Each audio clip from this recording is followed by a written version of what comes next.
In 1983, a team of deeply pious scientists conducted a radical experiment in an undisclosed facility. The scientists had theorized that a man without access to any senses or ways to perceive stimuli would be able to perceive the presence of God. They believed that the five senses clouded our awareness of eternity, and without them, a human could establish contact with God by thought. An elderly man who claimed to have nothing left to live for was the only subject to volunteer. To purge him of all his senses, the scientists performed a complex operation in which every sensory nerve connected to the brain was surgically severed. Although the test subject retained full muscular function, he could not see, hear, taste, smell, or feel. With no possible way to communicate with or even sense the outside world, he was alone with his thoughts. Scientists monitored him as he spoke out loud about his state of mind and jumbled, slurred sentences that he couldn't even hear. After 4 days, the man claimed to be hearing hushed, unintelligible voices in his head.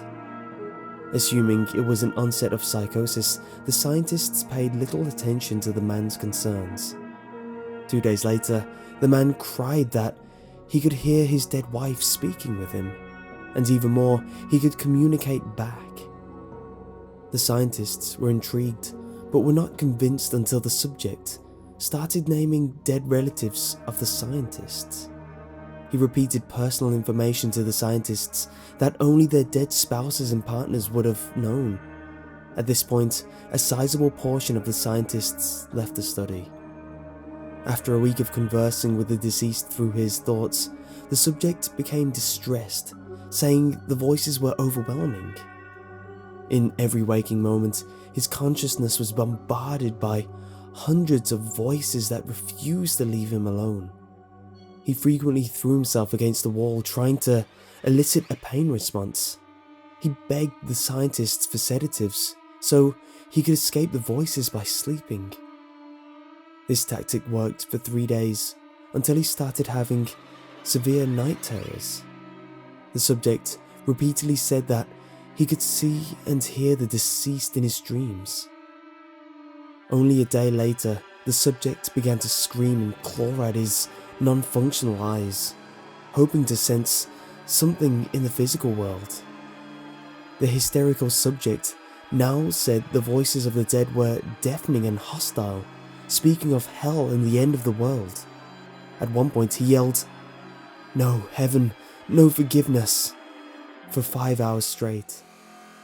He continually begged to be killed, but the scientists were convinced that he was close to establishing a contact with God. After another day, the subject could no longer form coherent sentences.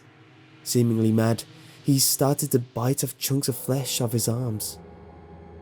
The scientists rushed to the test chamber and restrained him to a table so he could not kill himself. After a few hours of being tied down, the subject halted his struggling and screaming. He stared blankly at the ceiling as teardrops silently streaked across his face. For 2 weeks, the subject had to be manually rehydrated due to the constant crying. Eventually, he turned his head and, despite his blindness, made focused eye contact with the scientist for the first time in the study.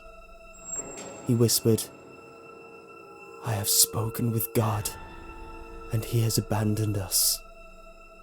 And his vital signs stopped. There was no apparent cause of death.